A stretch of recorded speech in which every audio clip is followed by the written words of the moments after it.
Boa noite, bem-vindo a todos para o seminário Religião e Ciência. Hoje temos um tema muito interessante na fronteira da psicanálise com a teologia, com a mística. E o nosso palestrante é Bruno Albuquerque. Poderia passar adiante? Bruno é bacharelado em psicologia, mestrado em psicanálise, doutor em ciências da religião e pós-doutorado em filosofia. Então, academicamente, muito preparado para isso. Mas, além disso, é uma pessoa maravilhosa. Então, estamos muito felizes de ter a presença sua, Bruno, para esse tema interessante de mística e psicose. Isso. Muito obrigado, Padre Paul. Sou frequentador do seu seminário aqui desde que eu entrei para a teologia em 2017. Eu já falei uma vez sobre Freud e Pfister. E dessa vez eu vou falar de um terceiro autor que me encanta, que é Jacques Lacan.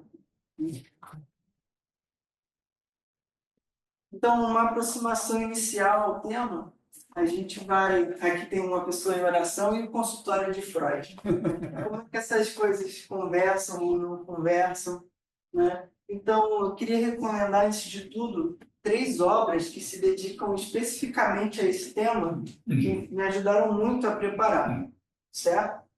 Acho que aqui é um... Não funciona. Não, tá. Na primeira é a Mística e Psicanálise, do Carlos Domingos Mourão, que foi meu co-orientador de tese. A segunda, do Ricardo Torres de Araújo, que é professor aqui da casa, na psicologia. Experiência Mística e Psicanálise, que é um Vale Jesuíta, exatamente. E a terceira é do Marlos Gonçalves Terêncio, um percurso psicanalítico pela mística de Freud a Lacan, da UFSC. Aqui eu trouxe 2 exemplos de artigos que já foram publicados por mim e pela minha colega Denise Maurano, que é uma psicanalista aqui do Rio de Janeiro, que estuda o feminino e o barroco, e tem interesse pela conexão entre mística e feminino. A gente escreveu juntos esse artigo, Lacan e a experiência mística à luz da psicanálise. Uma boa parte da apresentação está baseada nesse artigo. E também esse feminino e mística, ressonâncias trágicas e barrocas do que ultrapassa o fio das palavras. Esse é interessante porque é um artigo de psicanálise publicado numa revista de teologia. Então, o fato é que as experiências místicas são consideradas de grande valor, o mais alto grau da vida espiritual, né? O ápice da conexão entre humano e divino em várias tradições. No entanto, quando a gente se depara com os estudos científicos, especialmente da psicologia, da psiquiatria e da psicanálise, as abordagens desses fenômenos são extremamente críticas e aproximam os relatos dos místicos e dos pacientes psicóticos, né, que sofrem de esquizofrenia e paranoia. E o projeto é que a gente veja como o psicanalista francês Jacques Lacan inaugura uma maneira nova de lidar com essa questão.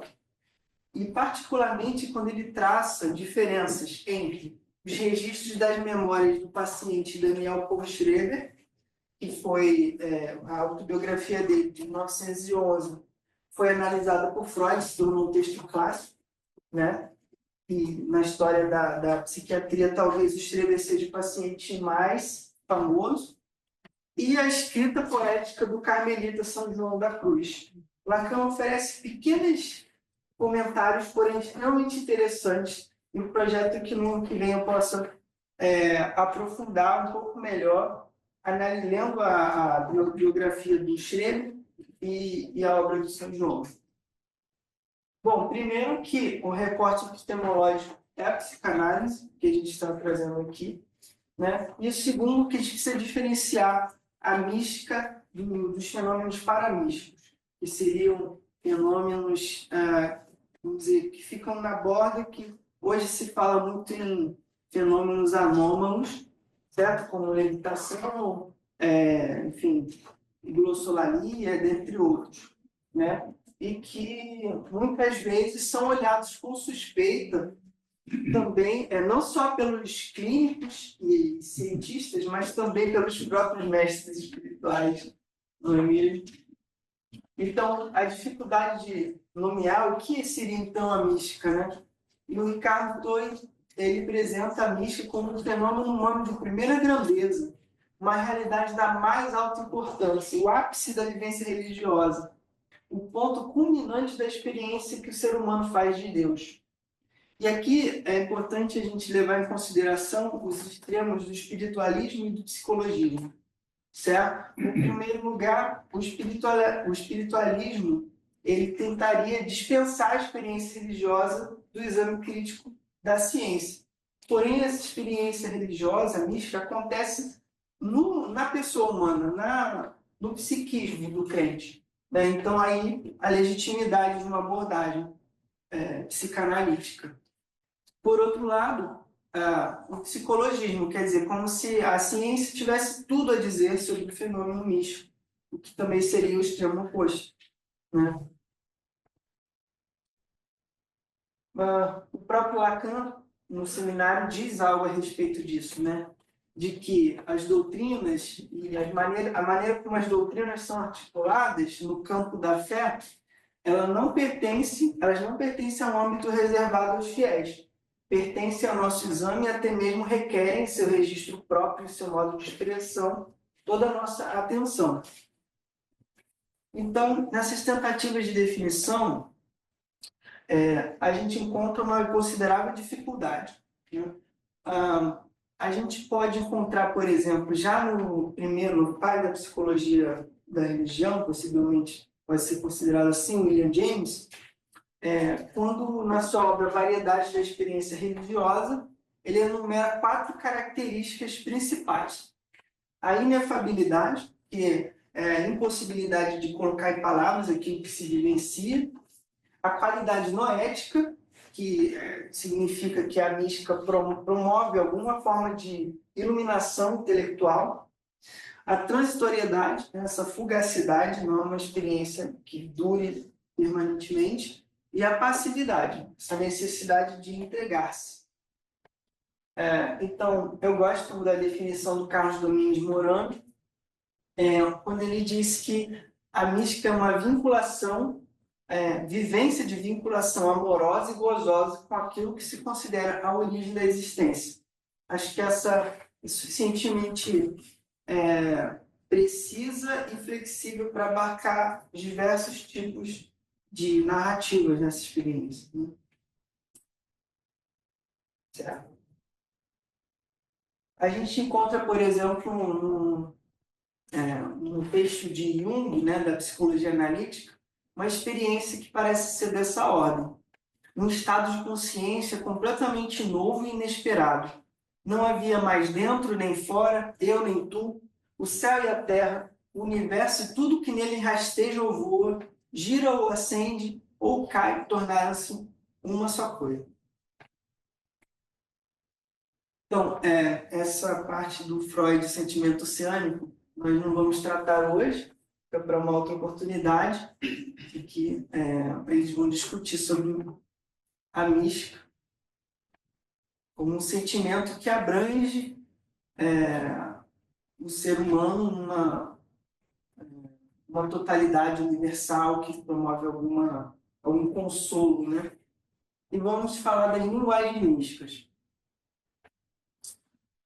São 2 as vertentes principais. Uma é a linguagem mística associada ao campo amoroso, nupcial, né? Associa o encontro entre o humano e o divino com o homem e a mulher na noite de núpcias. Por outro lado, a segunda linguagem é a mãe com o bebê. Então, muitos trechos bíblicos mostram isso. A gente vai fazer um breve percurso. Por exemplo, na Bíblia hebraica, no livro de Oséias, por isso eis que eu mesmo a seduzirei, conduzi-la-ei ao deserto e falar-lhe-ei ao coração. Eu te desposarei a mim para sempre, no amor e na ternura. Eu te desposarei a mim na fidelidade e conhecerás ao Senhor. Essa linguagem, talvez o ápice dela seja no Cântico dos Cânticos, onde o amado e a amada entoam poemas apaixonados. Meu amado é meu e eu sou dele. No Saltério, Israel é comparado a uma criança no colo da mãe, uma criança desmamada no colo de sua mãe. A Bíblia cristã retoma a imagem nupcial e também a materna. Nos evangelhos sinóticos, Jesus faz uso da linguagem matrimonial. O reino dos céus é semelhante a um rei que celebrou as núpcias do seu filho. Outra metáfora, a parábola das virgens prudentes, que tomando suas lâmpadas, saíram ao encontro do noivo. Já lamentando a recusa de Jerusalém em acolher a mensagem dos profetas e dele mesmo, Jesus interpreta sua atuação com traços maternais, como a galinha recolhe seus pintinhos debaixo das asas. Nos escritos joaninos, o Evangelho de João apresenta a cena das bodas de Caná como o primeiro sinal de Jesus, transformando a água em vinho. No Apocalipse, fala das núpcias do Cordeiro e narra essa visão resplandecente da Jerusalém celeste. Desce do céu de junto de Deus uma Jerusalém nova, pronta como uma esposa que se enfeitou para o seu marido. Também nos escritos paulinos, a gente encontra o amor nupcial comparado ao amor de Cristo pela igreja. E vós, maridos, amai vossas mulheres como Cristo amou a igreja e se entregou por ela. Então, os místicos dessa tradição judaico-cristã lançam mão também desse simbolismo presente na Bíblia para transcrever as suas experiências. Por exemplo, aqui temos Santa Teresa, que escreve: já toda me entreguei e dei, e de tal modo mudei, que meu amado é para mim e eu sou para meu amado. E São João da Cruz: esquecida, quedei-me, o rosto inclinado sobre o amado, tudo cessou, deixei-me, largando o meu cuidado, por entre as açucenas olvidado. A gente encontra, portanto, abordagens críticas e reações a essas duas linguagens. Por um lado, o caráter erótico da experiência mística levanta a suspeita de que seria uma forma substitutiva e neurótica de satisfação sexual. Seria, então, um sintoma estéril. No campo da medicina, chegou-se a falar de Santa Teresa d'Ávila como uma padroeira da histeria. E, realmente, as abordagens psicológicas encontraram que claramente que essa erotização da relação com a divindade pode estar ligada a uma perturbação da devoção religiosa. Eu fiz a revisão técnica desse texto, que a gente espera publicar no livro A Religiosidade do Conde Zinzendorf, onde ele mostra como que o vínculo religioso do conde, a piedade dele, tem todas as características de uma sexualidade mal trabalhada. Mas isso não significa que todas as experiências místicas sejam neuróticas. E aí é que vem as três reações a essa crítica. William James entende que o vocabulário nupcial é metafórico. Antoine Bergot, que já está influenciado pelo Lacan, ele admite a natureza sexual da mística, mas diz que essa dimensão libidinal não desqualifica a experiência. Seria, então, a sexualidade uma condição de possibilidade humana para a mística. E o Lacan traz essa ideia inovadora de que a mística ultrapassa o campo da linguagem e da sexualidade.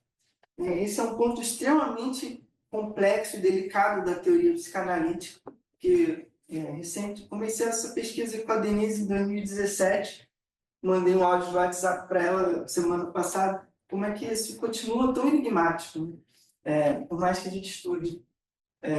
Seria um campo para além do falho. Então, a gente vai trabalhar isso mais à frente. Opa! Então, essa relação não seria propriamente sexual, mas sim da posição feminina.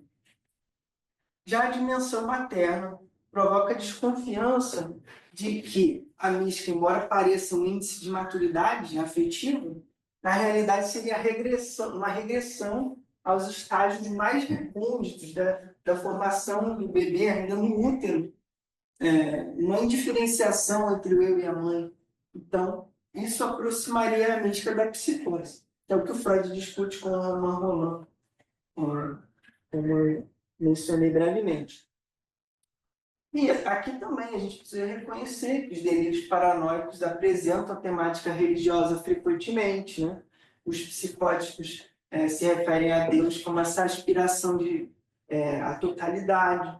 Muitos pacientes relatam que são Jesus Cristo, ou que são a Virgem Maria, ou que, de algum modo, esse campo religioso é muito acessado, é muito referenciado pelos psicóticos, né? Como foi o caso do Schreber. Mas, mesmo assim, a gente pode diferenciar uma da outra. Essa é uma aposta epistemológica que eu encontrei até hoje, né? Existem alguns critérios. E aí, para mim, a principal obra, a contribuição da obra do Ricardo são esses 16 critérios de discernimento, que ele coloca esse discernimento espiritual na linguagem ignaciana e diferença diagnóstica na linguagem psicanalítica. A gente vai falar disso depois. Então, vamos entrar em Lacan e a mística, né?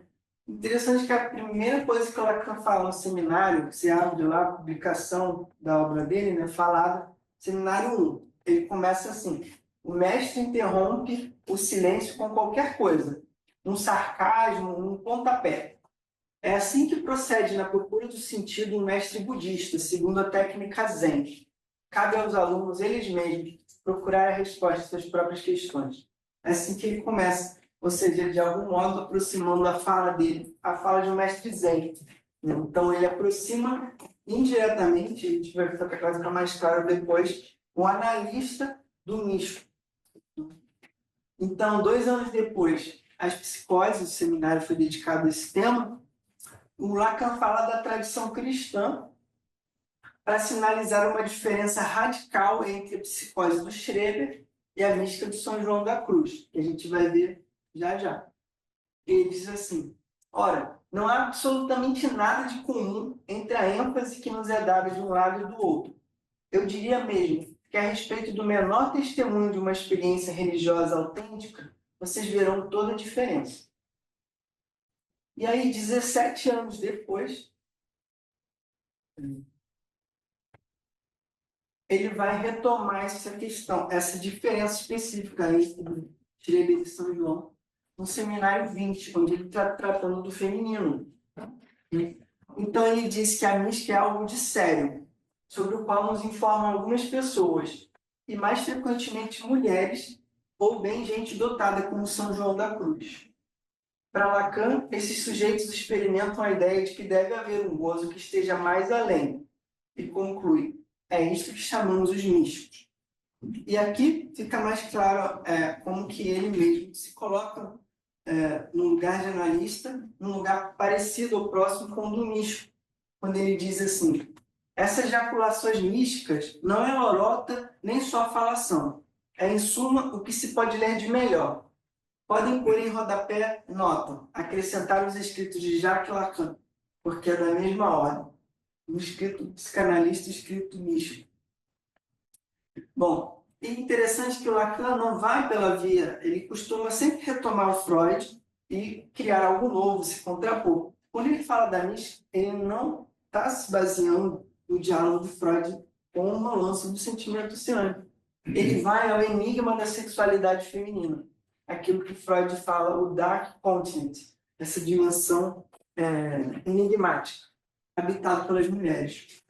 E é que ele vai criar essa hipótese de um gozo outro, não sexual, não fragmentado pela secção sexual, o nome do gozo feminino, no qual se frui não da afirmação viril, fálica de si mesmo, mas da experiência da dessubjetivação que incide fora do campo da representação.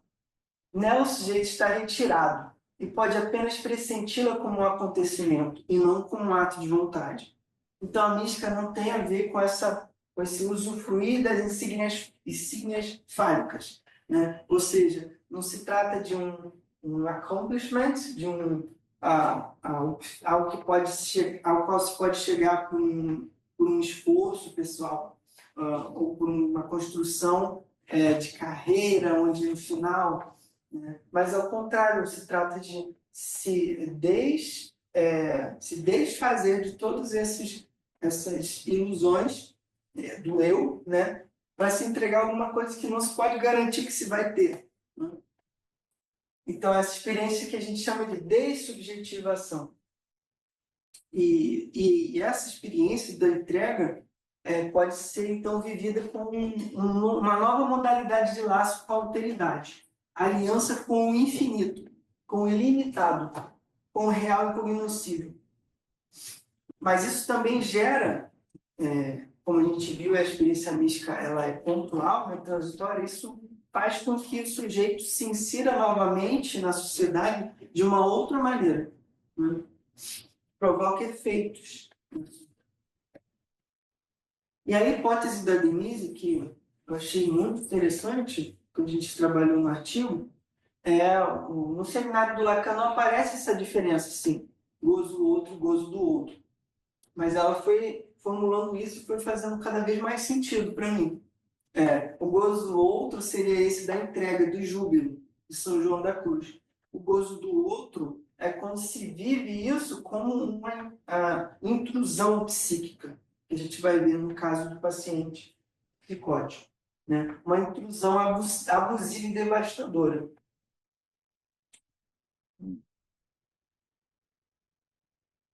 Aqui estão os nossos personagens da noite: Daniel Postleber, São João da Cruz.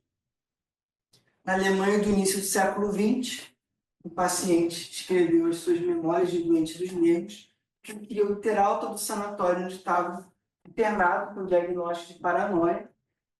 Ele considerava que, além de ajudar ele a sair do sanatório, quando ele escrevesse, ele iria trazer enormes contribuições para a ciência e para o reconhecimento de verdades religiosas fundamentais.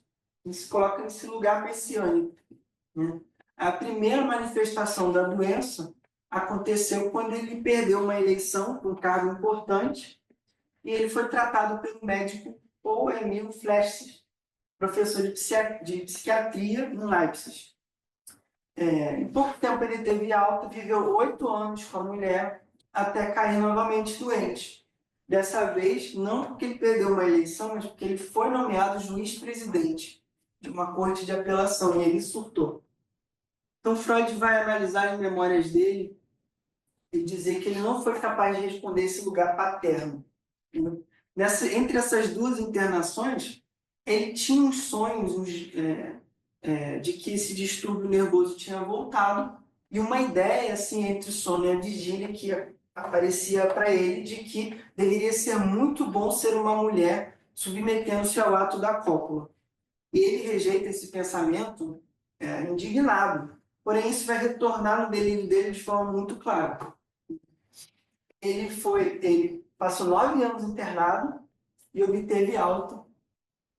Freud chama ele de talentoso paranoico.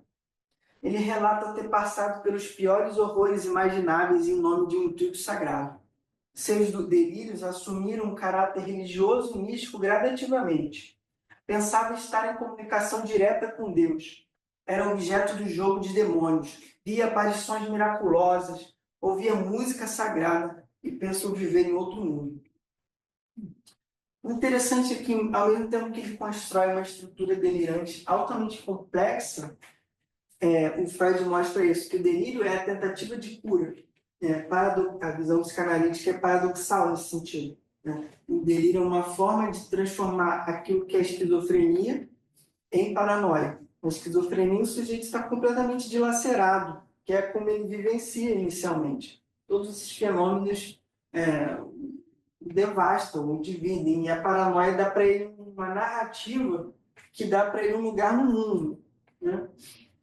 A tal ponto que ele conseguiu sair do sanatório depois de escrever o livro e viver um certo tempo na sociedade.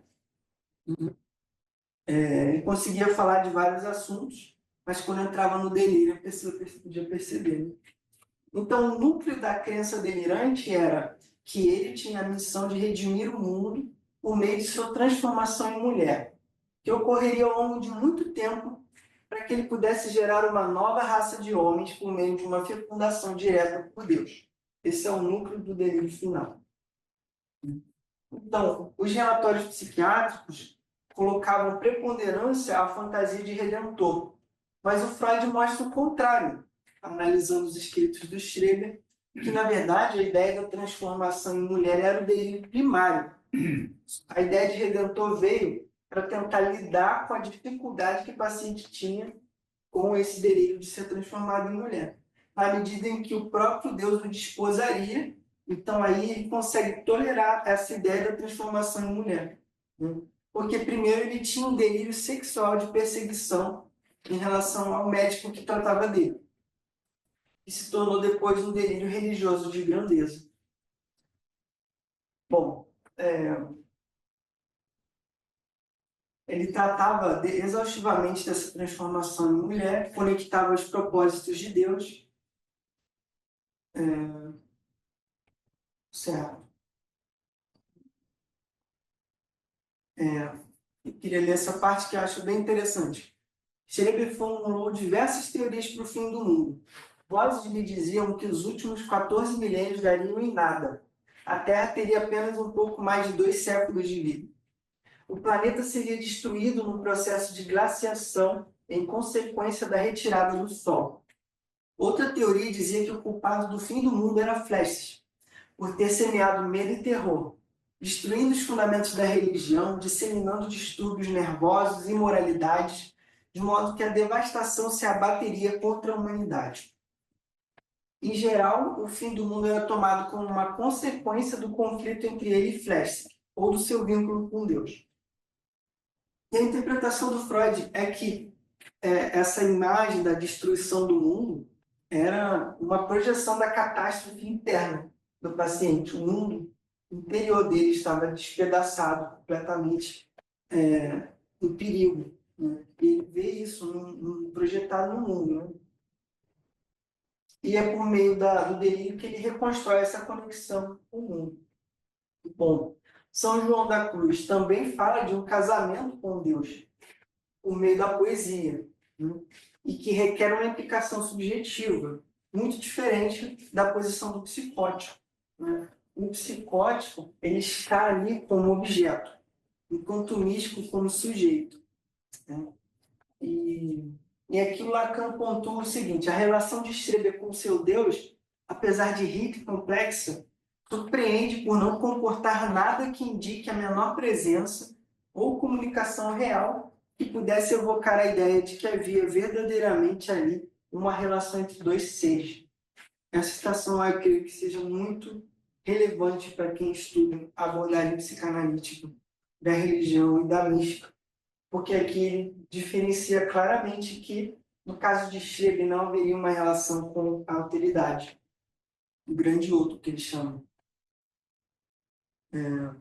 Então, o Schreber está nesse lugar da intrusão, da femininização, da anulação subjetiva. Isso seria o que a Denise chama a posição de objeto do gozo do outro.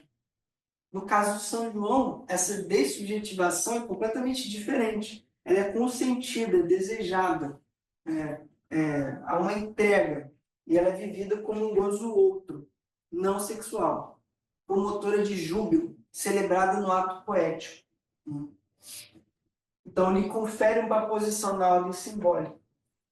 E, principalmente, ela não faz um apelo à conjunção com o objeto amado, mas ao ultrapassamento de todo objeto. Isso é muito interessante. Aqui saiu errado, espiritual, discernimento espiritual, ou diagnóstico diferencial. Não vou entrar em detalhes para deixar mais tempo para o debate, mas aqui eu tinha elencado os 16 elementos que o Ricardo propõe para diferenciar a mística da psicose. A gente pode sublinhar, por exemplo, a liberdade que o místico tem diante de Deus, de deixar Deus ser Deus. Né? Ou como diz o Ângelo Silésio, a rosa é sem porquê. Né? Ele não se preocupa de tratar Deus como uma posse. Né? como acontece no caso da psicose. Ele está ali o tempo inteiro atrelado numa disputa, numa luta, ou numa fruição, ou numa relação de agressividade, né? Não há esse espaço de acontecer algo inesperado, imprevisível, que Santo Inácio fala um dia que, na terceira semana, Deus, a divindade de Jesus se oculta, por exemplo.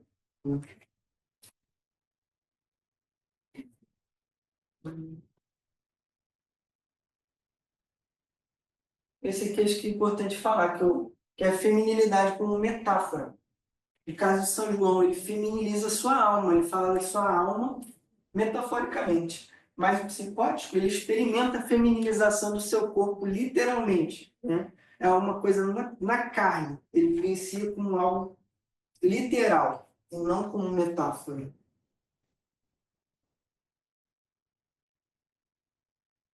E o terceiro, para destacar 3 dos 16, seria esse vínculo com a realidade. O místico mantém um vínculo com a realidade, tem uma grande habilidade de agir sobre ela. A história da mística mostra que os místicos tiveram uma enorme influência política, social, religiosa, inclusive místicas medievais se correspondendo com o Papa, interferindo na história política da Europa, para citar exemplos grandes, enquanto o psicótico ele se mostra desinteressado pela realidade compartilhada. Interessa a ele o delírio dele, a construção que ele faz, o lugar que ele ocupa. Ele não se preocupa que ele não coloca em dúvida, na verdade, isso. Ele não tem necessidade de convencer ninguém, aquilo para ele, é o que é. Então, o Ricardo propõe que a gente deve levar a sério essas suspeitas da mística, feitas à mística, né? Mas que também tem critérios satisfatórios para diferenciar da verdadeira mística, né? Que reconhece a sua própria castração, sua limitação de condição humana, né? Enfim. É interessante que Freud, nos últimos textos que ele escreve, assim, em algumas frases, uma delas é que a mística é uma obscura autopercepção do reino exterior ao eu, do isso. Isso seria uma aproximação inesperada entre mística e psicanálise, o acesso a uma dimensão que escapa à consciência. Então, a conclusão que a gente vê é que Lacan ele contribui para a despatologização da mística na história dessas disciplinas, certo? E, além disso, aproxima o percurso do analista do caminho místico, aproximando o fim da análise, que o fim da análise, depois de tanto falar durante tanto tempo, elaborar todo o seu complexo tiédico, tanto quanto possível, enfim, todos os seus sintomas, fantasias, chegar às funções que determinam, levaria o sujeito a uma espécie de limite da palavra, né? E que, de algum modo, isso teria a ver também com o limite a palavra que o místico, com o qual o místico se depara. Tem uma analista francesa, Marie-Hélène Bruce, que tem um texto muito legal, que é uma mulher. E ela fala, os místicos não precisam de análise, porque, de algum modo, eles tiveram acesso a esse real e reconfigura todo o seu simbólico imaginário, né?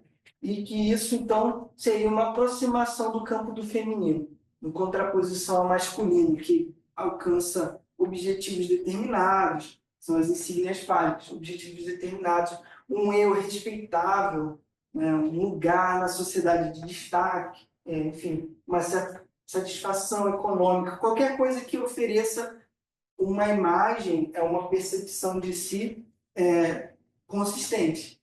E o feminino é o que escapa a essa consistência, que essa consistência não garante nada simbolicamente. Então, vamos lá concluir. O Freud diz isso, né, que a psicanálise revela que o eu não é senhor na sua própria casa. E uma experiência mística teria a ver com isso. Então, essa ideia de avançar nesse projeto no ano que vem, talvez, diferenciando a experiência mística do surto psicótico.